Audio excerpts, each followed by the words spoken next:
Olá, nesta edição da TV Espaço Mulher Online, nós vamos trazer duas importantes entrevistas. Uma delas é uma homenagem a uma das colaboradoras mais leais que tivemos até agora, trabalha junto conosco, trazendo informações valiosas de utilidade pública, é uma incansável médica neurocientista, psicóloga, né? Nesse caso da pandemia, foi impressionante a dedicação dela, quase que esquecia dela mesma, né? E acho que é muito justa essa nossa homenagem hoje. Também nós estamos, né, aumentando o nosso tempo de sobrevivência, né, de marca, de direito autoral, né? E pensamos muito nesse Dia Internacional da Mulher de 2022. Né? Um país conturbado, parece que não temos lideranças em nenhuma parte para fazer um país mais capaz de vivermos com existência, pelo menos sem ameaças, sem gritaria, sem criminalidade, sem fome, sem mortes, né? Estamos sem organização, as lideranças não conversam para o bem do povo, ocupam um cargo eleito pelo povo, mas não cuidam do povo. Tá? E nós temos aí ainda um massacre contra jornalistas. E aí temos os oportunistas, homens e mulheres, atacando jornalistas. Temos a concorrência desleal, atacando a mídia alternativa. Né? Então, acho que temos muitas coisas ruins e temos que mostrar as boas, as maravilhosas, as exemplares. Hoje nós vamos conversar com ela, que a gente quer saber quem é essa mulher, por ela mesma, né? Claro. Se chama Sandra Chevinsky, né?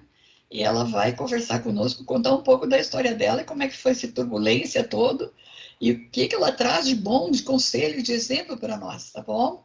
Uma honra, uma alegria, emocionada por homenageá-la, né? E estamos aí para os seus cumprimentos.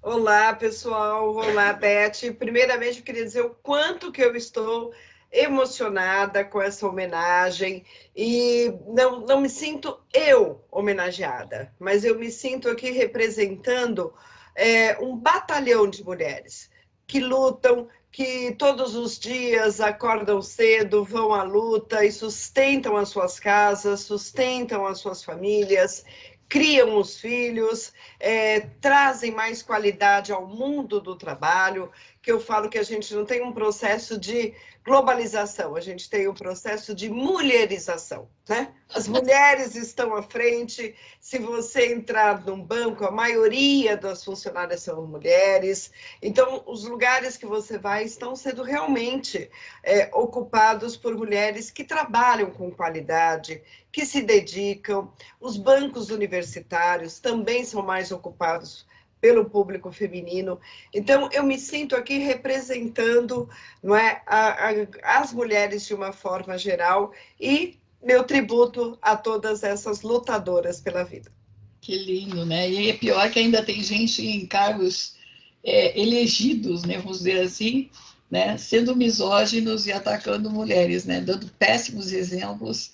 Então, as suas palavras, né, são de reconhecimento, não só como mulher, mas também com doutorado, pós-doutorado, obras escritas, não é, respeitada internacionalmente, né, eventos que a senhora tem feito, participado.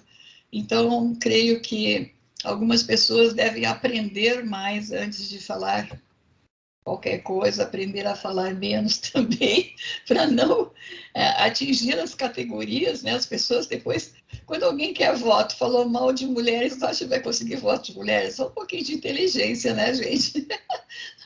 Vamos lá. Aí, doutora, muito obrigada por lembrar todas as mulheres.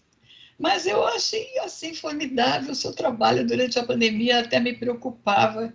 Digo, gente, ela não para, ela está nessa hora no plantão, né? E que ansiedade, que dedicação. A senhora fez algo que se diz sacerdócio, né? Foi incansável, a senhora tem a sua família, tem tudo, mas pensava naquelas criaturinhas e foi a primeira pessoa que falou, eu perguntei, e como estão as pessoas com deficiência que estejam com a Covid, né? E foi a primeira pessoa que teve a capacidade de lembrar desse público também, né? Covid não pegou só quem andava com as duas pernas, os que não tinham as pernas também pegaram Covid, né? Que não tinham os olhos, enfim. E isso ninguém dava na mídia, em qualquer outro lugar, esse diferencial. Então, fica aqui um abraço para os colegas e colegas das grandes mídias e das alternativas. Quando a gente fizer notícias, não esqueçam esse povo que é um segmento. Ele não está generalizado, ele não consegue estar na política generalizada, é uma política diferenciada, né? Então, agora eu quero saber, assim, aproximadamente, quantos pacientes atendeu? Tem como estimar, assim, mulheres, homens, idosos, jovens, crianças deficientes? Esse atendimento, ele está globalizado, vamos supor, na sua mente, no hospital e consultório, como que seria assim? Vamos fazer um balanço da senhora, tá? Assim, quantos atendidos? Vamos Então, lá. quando você falou da Covid, primeiro, eu acho muito interessante, né, eu pontuar para quem está assistindo que eu realmente trabalho na área da reabilitação. Então, eu não atendi na linha de frente as pessoas que estavam lutando pela vida no momento da Covid, mas eu atendo até o momento, continuo trabalhando com as pessoas que tiveram as grandes sequelas por conta da Covid.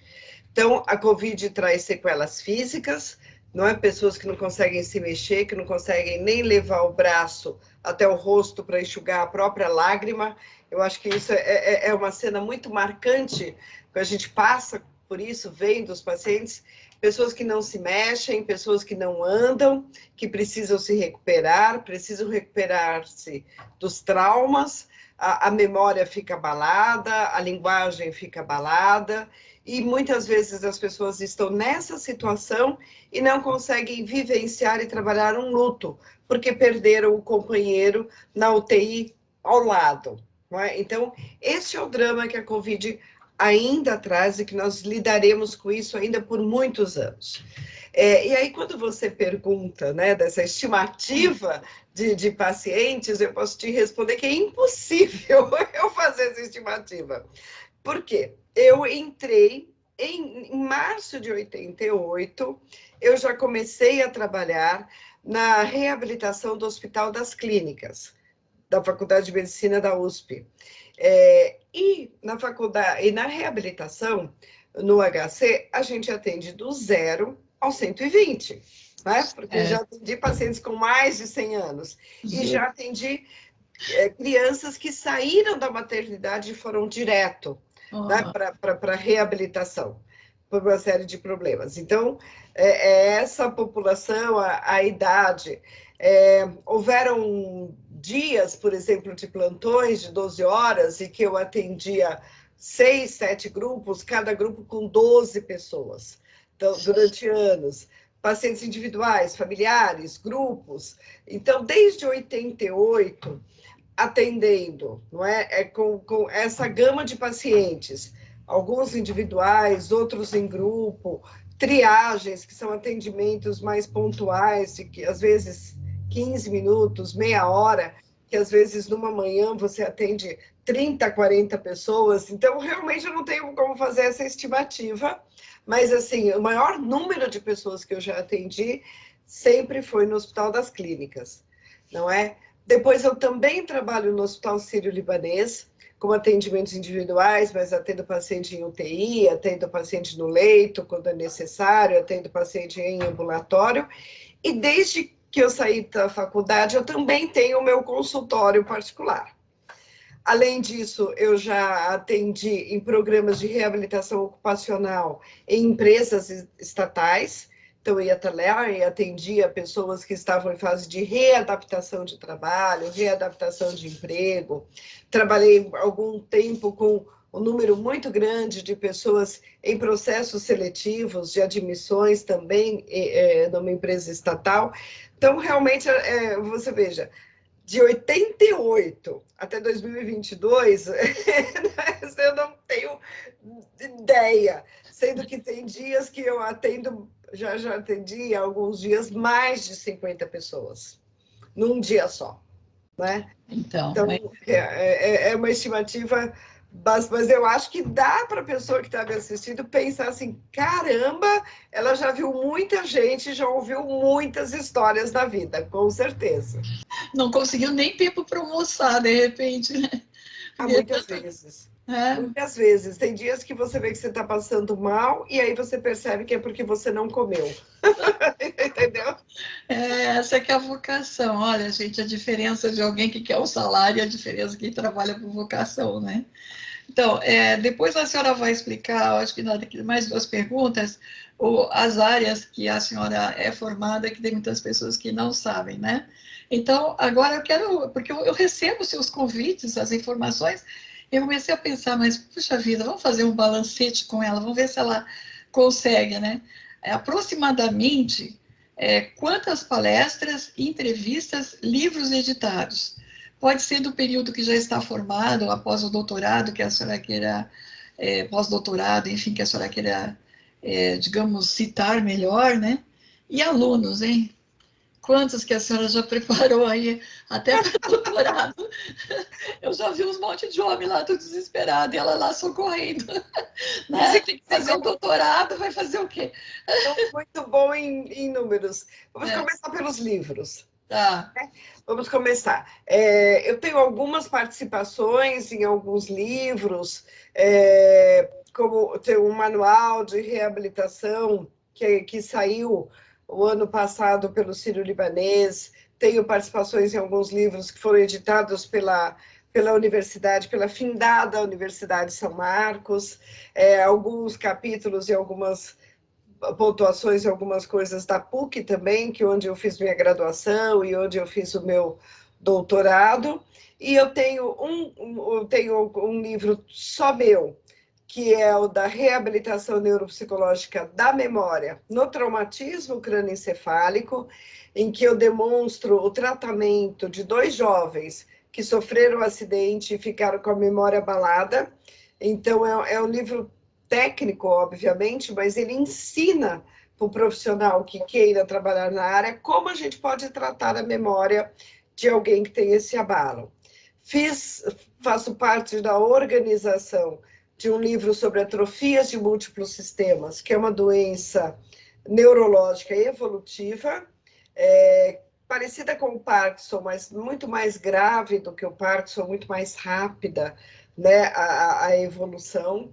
E esse livro foi num tempo em que o Brasil praticamente não conhecia o que era atrofias de múltiplos sistemas, e um paciente brilhante que eu tinha, nós resolvemos, então, organizar um fórum internacional com a ajuda da doutora Lina Mara Batistella, que na época era secretária da Secretaria dos Direitos da Pessoa com Deficiência.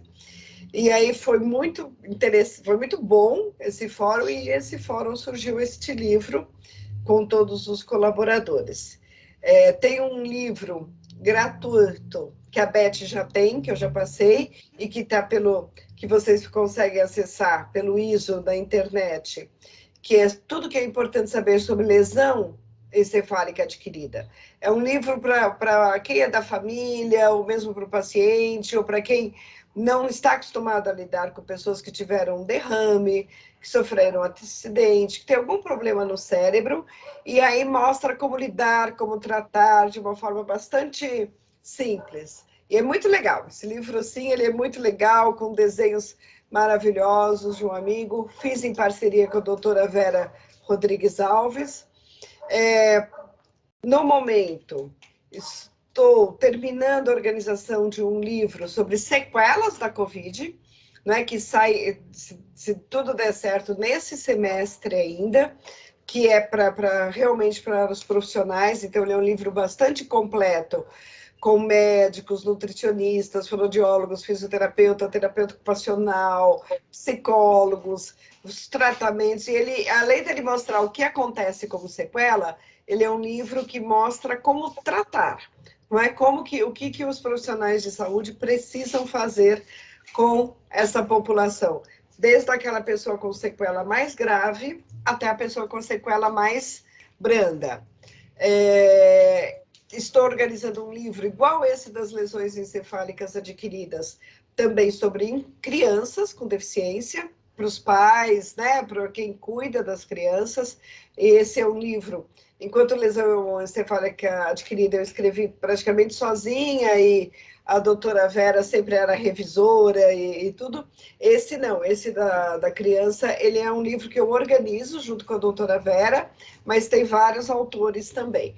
E eu acho que vai ser um livro de grande ajuda também para essa população. E tem estou reorganizando um sobre memória, mais, mais atualizado, não é? Com as novidades que tem.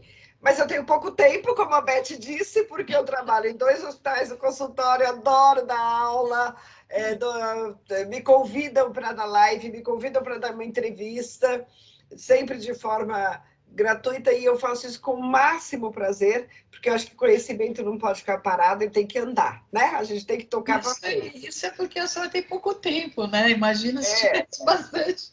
Aí a gente brinca, né? Dormir para quê, né? Então, mas é brincadeira, porque precisa dormir, viu, gente? E aí eu tenho alguns artigos em revistas científicas, sempre tratando do assunto, ou do assunto da deficiência, da neuropsicologia, são os artigos científicos.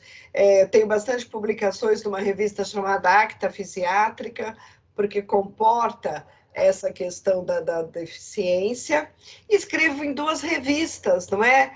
Escrevo na Magazine 60 Mais, que ela é mensal, e aí com uma coluna chamada Divã, e aí eu trato sobre diversos assuntos, escrevo sobre encomenda, a pessoa fala, escreve sobre isso, eu vou lá e tento, se eu tiver competência, eu escrevo sobre o assunto, e tem uma outra trimestral, que é a Livre Acesso, que também trata sobre as questões da pessoa com deficiência. Então, Agora, em termos de participações de congressos, também eu estou sempre vendo a senhora embarcando no avião e chegando de volta, né? Quantos já foram? Tem uma estimativa, se nós estamos fazendo a avaliação da senhora como uma super mulher da área da neurociências, psicologia, medicina. Gente, como vocês já viram quantas coisas que ela está fazendo ao mesmo tempo? Com esse poder, esse sorriso, toda feliz dando aula para nós aqui. Como é que os congressos... Então, a gente começa desde a faculdade, né? A gente já começa a ir nos congressos, nos seminários e nos fóruns. Mas muito breve da minha carreira, né? Já pelos anos 90, com pouco tempo de trabalho, eu já comecei a ser convidada para dar as aulas, para dar as palestras, para dar os seminários. Então, é muito sempre ligado ou na área da deficiência, aspectos psicológicos da criança, ou aspectos psicológicos da pessoa com deficiência. E depois, realmente, eu fui me especializando, né, durante a minha jornada na área da neuropsicologia. Num tempo, Beth, que nem existiam cursos de especialização em neuropsicologia. Então, eu conto para os meus alunos que eu lia, tem um livro que é do neurologista chamado Luria, que é a Bíblia, né? Para quem quer fazer a neuropsicologia, e que eu lia sozinha, eu resumia, eu fazia a ligação daquela com os testes, com os pacientes, um trabalho árduo, porque não é? E eu tive a honra de ser aluna da primeira neuropsicóloga do Brasil, não é? Que foi a Beatriz Lefebvre, e tive a honra de compartilhar muitos trabalhos com a Cândida Camargo, que até hoje é um exponente, né, na área, atuante, incrível, maravilhosa. Então, isso me trouxe essa possibilidade, e aí de inúmeras participações, é isso que você tem dito. Os congressos agora são online, que saudades de pegar um avião, de ser recebida no aeroporto, sabe aquela pompa assim, de professor convidado, é uma delícia, né? Faltaram os aplausos agora digitais também, né? Não tem. Pois é, né? E todo network, as pessoas que a gente conhece, né? É super legal. Mas você sabe que a vida digital, ela me surpreendeu muito positivamente. Então, nós tivemos agora, em novembro, tem o Neuronos, que é uma organização um instituto, né, que trata das questões de neurologia e neuropsicologia lá em Goiânia. E ele faz congressos internacionais assim incríveis, não é? Eu falo ele porque o coordenador chama Ercílio Júnior, e ele pensa numa pessoa jovem e com um poder de realização assim incrível. O primeiro congresso em 2019 foi um sucesso, foi maravilhoso, presencial, com pessoas da América Latina, com pessoas, né, da América do Norte. Então vieram pessoas de vários lugares do mundo. E aí ele fez agora, né? Eu fiz parte da comissão científica. Teve um que foi totalmente online. Foi um sucesso também, né? Foi impressionante. As pessoas ficavam o dia todo na telinha, né? Na frente da tela, vendo, e uma abrangência com uma série de pessoas. Então é muito interessante essa mudança. Eu realizo, eu já comecei, não é, em 2021 e permaneço agora em 2022. Eu tenho um curso meu que é Neuropsicologia da Emoção, junto com o Francisco Toro, que é pelo NEPO, Núcleo de Estudos em Pesquisa em Psicologia Hospitalar, e é um curso de 72 horas e que tornou-se híbrido, não é? Então, é um curso que quem estiver com as 3 doses de vacina, não é, que estiver comprovadamente sem a Covid, máscara, distanciamento social, presencial. E, ao mesmo tempo, é um curso que acontece online para as pessoas que não podem ir e para as pessoas de diversos lugares. Então, para você ter uma ideia, o ano passado, justamente por ser híbrido, tivemos alunos na França, alunos na Argentina, em todos os pontos do Brasil. Ontem eu terminei um outro curso com a Dimensão Brasil, que é um pessoal também de Goiânia, e era um curso sobre emoções nos meandros do cérebro. Foi um curso muito gostoso, totalmente online e com pessoas do Ayapoca ao Chuí. Então tem gente assim, do Ayapoca ao Chuí, gente do Brasil todo participando, e também, né, a aluna da França, que ela é uma ela segue sempre. Pois é, a gente está aqui escutando a senhora e pensando como será que ela dá conta de tudo, não é, gente? Aí deve ser a questão da neurociências, que ela é doutora. Mas vamos lá, estamos quase terminando, mas eu ainda tenho mais uma perguntinha, né? Vamos supor assim, a senhora, quando está nesse trabalho todo, se percebe muito que a senhora tem a preocupação com a segurança do paciente. É muito raro a gente ver alguém, né? Me desculpem os seus colegas e as suas colegas, né? Mas é muito raro estar conversando, às vezes, com um profissional, até mesmo uma entrevista ou em consulta, observar que ele tem o cuidado com a segurança do paciente. Aí tem gente assim, o que é a segurança do paciente? Eu digo, gente, dá para saber até por internet, né? Não precisa ter um pós-graduação só para isso, né? Mas a gente observa muitas vezes que até no atendimento não há segurança para o paciente, né? Acho que essa é uma das coisas muito graves que estão acontecendo no momento. Não sei se a necessidade de atender muitas pessoas ao mesmo tempo, digamos, né? O tempo reduz, enfim.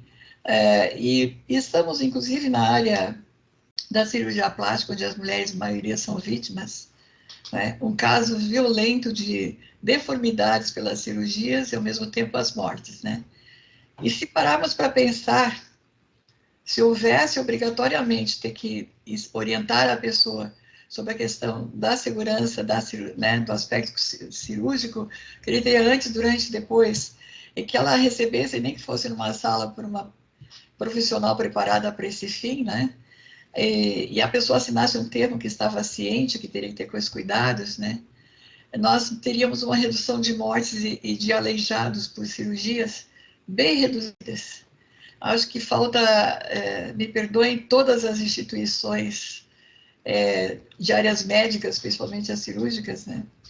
E eu estou aí com um trabalho com o pessoal com cirurgia plástica, que é uma coisa vergonhosa, porque estão entrando outras áreas nas cirurgias plásticas e não estão habilitadas, trazem os danos para as pessoas e a morte. A maioria são mulheres. Então, Estamos comemorando o dia 8 de março, Dia Internacional da Mulher, e estamos aqui, na verdade, espero que a ONU olhe neste momento para essa entrevista e veja a nossa grande cientista, que é a professora e doutora Sandra Chevinsky. No momento em que a gente está diante de uma profissional, né, que tem a preocupação de trazer as informações, né, veja bem qual a emoção das pessoas, qual o sentimento das pessoas. Por que temos que chamar atenção a isto? A pessoa não é apenas um corpo que vai passar por um processo cirúrgico, uma remodelação, né? Alguma coisa assim, como se fosse uma massinha de brinquedo que a gente vai fazer lá e ficou bonitinho. Né? Tem as emoções, que, né, temos que verificar o que é a expectativa dessa cirurgia, o que leva essa pessoa a buscar isto. Né? O procedimento da cirurgia, que sempre vai ser uma angústia para ela, né? Vai ficar bem, não vai ficar bem. Toda a questão depois pós-cirúrgica, que tem que ter realmente um acompanhamento, né? Para que não haja erros na manutenção, enfim. Né? E daí vira uma guerra, né? Nós temos as pessoas indo, e com razão, né? Mostrando, perdeu a mulher, parente, a pessoa ficou aleijada, fez não sei o quê, né? E não adianta dizer que o erro é das mulheres, não. O erro é de quem está fazendo o que não deve e não está preparado, e o erro é de quem deveria de fiscalizar e não fiscaliza. Né? E as medidas têm que ser mais drásticas, de quem deve fazer as medidas mais drásticas, que é o nosso judiciário, né? E com todo o respeito aos que não comungam com a desordem jurídica e o assassinato, né, e o aleijamento de pessoas. Né? Então, eu acho que é muito grave o que nós estamos vivendo, e aproveito esse momento para chamar atenção a isto. Né? Tem alguns cirurgiões que são muito sérios, a gente está fazendo levantamento sobre isso, né, cirurgiões plásticos, e é muito grave mesmo. Então, avaliando assim, né, tudo que a senhora já falou, a segurança do paciente, ela seria, ou está sendo, não sei, matéria disciplina dentro das universidades, do ponto de vista psicológico, que é a sua área, se fala em segurança do paciente, como que funciona? O grande pilar da reabilitação é a segurança.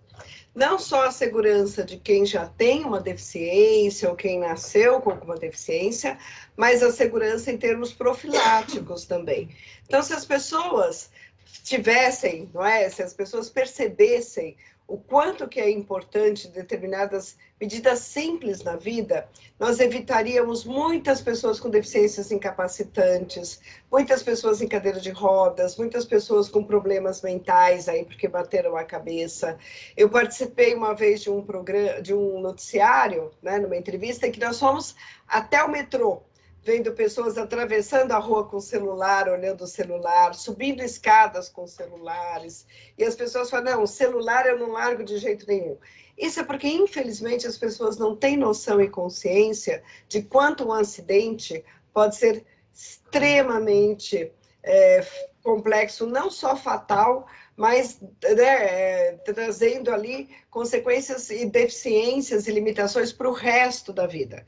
Então, a segurança, não é, e a área de reabilitação traz isso ao público. A gente está sempre, se vocês olharem, a rede Lucy Montoro está sempre na mídia falando sobre a importância, o cuidado do trânsito, o não beber, os acidentes de moto. Eu já dei várias entrevistas também para a TV aberta em relação aos acidentes, em relação aos problemas, para evitar. E o paciente que tem aí uma limitação física, esse sim tem mais riscos, porque ele tem dificuldade de equilíbrio, e aí todo o tratamento é baseado no pilar da segurança física, mas também é o que você está falando, da segurança muitas vezes emocional, da proteção desse paciente na sociedade, da criança para não sofrer bullying na escola, a equipe vai muitas vezes à escola, uma proteção nos ambientes de trabalho, muitas vezes, dessa pessoa, falando com gestores. Então, é o pilar do tratamento, é o pilar da reabilitação. Quando você fala da estética, né, Beth, eu queria só dizer, a gente começa aqui o programa falando do empoderamento da mulher. Então, a mulher é dona do seu corpo, mas a mulher precisa entender que ela é escrava, muitas vezes, de uma ideologia de estética que nem sempre é atingível. Dependendo da constituição do corpo da mulher, e a mulher brasileira ela é uma mulher mais violão, mais rechonchuda, ela não vai ter aquele corpo ali magérrimo, não é? E às vezes essa escravidão, né, e essa ideologia traz uma insatisfação consigo mesmo, com o corpo, e essa busca incessante por uma estética que pode ser inatingível. Então, cuidado. Tá? Eu sempre brinco com isso. Eu lembro que no doutorado eu sempre comi um doce bem grande no intervalo de uma aula bastante complexa, e algumas colegas, não, porque eu não malhei, porque eu não fiz isso, porque eu não fiz aquilo, e eu brincava nos corredores assim, mulheres, libertai-vos da escravidão da estética. Os professores morriam de rir comigo, porque é uma escravidão. Tá? Realmente é uma escravidão. Então, além dos cuidados com a segurança dos procedimentos, a gente precisa cuidar com a cabeça, né? Com essa questão das expectativas. O que se espera? O que você acha que você vai encontrar se você tirar as suas rugas tão... Eu tenho uma amiga esses dias que falou, eu comprei um negócio que eu vou tirar as suas rugas da testa. Eu falei, não, deixa elas aqui. São muitas horas de estudo para eu consegui-las.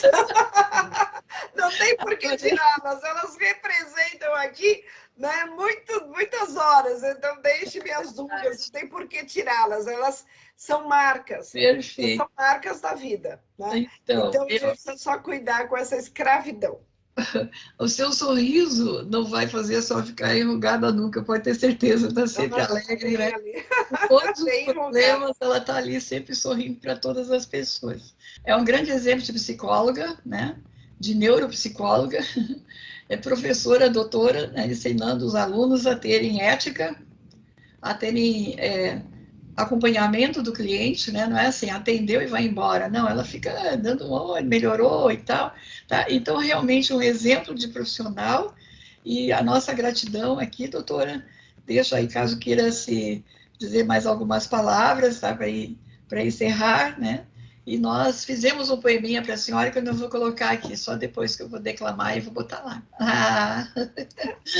Estou muito agradecida.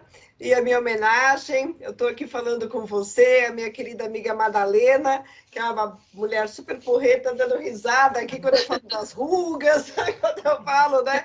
Então, eu acho que é isso. As mulheres, elas precisam viver em parceria. Em alguns momentos, eu costumo dizer que, às vezes, a própria mulher é inimiga da outra mulher. Não é? Com comentários pejorativos, depreciativos, acontece alguma coisa na vida privada da mulher, a culpa é da mulher, não é do homem. A gente não está aqui em guerra dos sexos, a gente não está aqui. Nós estamos falando de pessoas para pessoas. Então, acho que isso é uma coisa importante. A gente entender que a gente pode sempre melhorar, que a gente pode sempre evoluir, que a gente pode sempre fazer o bem pelo outro, em qualquer área. Seja a cabeleireira, manicure, a moça da faxina, a motorista de ônibus, a gari, a psicóloga, médica, advogados, enfim. Não é? É que a gente... Qualquer trabalho que seja, qualquer atividade, a mulher que está dentro de casa, cuidando dos filhos e do seu lar, tudo aquilo que a gente fizer com um propósito, não é, de fazer bem feito, de fazer com amor, é a gota para a gente fazer um mundo melhor, com certeza. Então, meus parabéns a todas as mulheres. É um dia e uma homenagem justíssima, porque, em verdade, somos nós que tocamos o mundo. Beijo para todas. Obrigada. Assim, um agradecimento à sua colega que está aí participando e se divertindo com a nossa conversa. Querida, mais uma vez, muito obrigada. Seja muito feliz, né? Parabéns. Eu acho que é pouquinho que a gente pode fazer, mas estar aqui de coração esse reconhecimento, né? Esse balancete da sua vida, eu acho que mostra para muita gente o quanto que já fez por merecer, né? As situações boas que vêm para a senhora, esses grandes congressos, oportunidade de livros, né? Isso é concedido para quem realmente demonstra que tem capacidade para estar juntos, né? Obrigada, viu, mais uma vez, obrigada pela sua paciência, obrigada pela sua dedicação conosco, sem nos discriminar, né? Porque tem muita gente que só se junta com os grandes grupos, mas as concessões são do povo, é pública, não é de nenhuma empresa, nem de nenhum político, né? E as pessoas não sabem disso muitas vezes, tá? A mídia alternativa é que mostra o que está acontecendo na realidade, na sociedade, nos diversos nichos, tá? Um grande abraço, tá, minha querida, por você estar nos ajudando. Um grande abraço, mulheres. Vamos lá. Eu espero que tenham gostado bastante dessa entrevista. Vamos passar para as outras mulheres, né? Vamos contar a história dela, que tal? Um grande beijo no coração. Até a próxima edição da TV Espaço Mulher Online.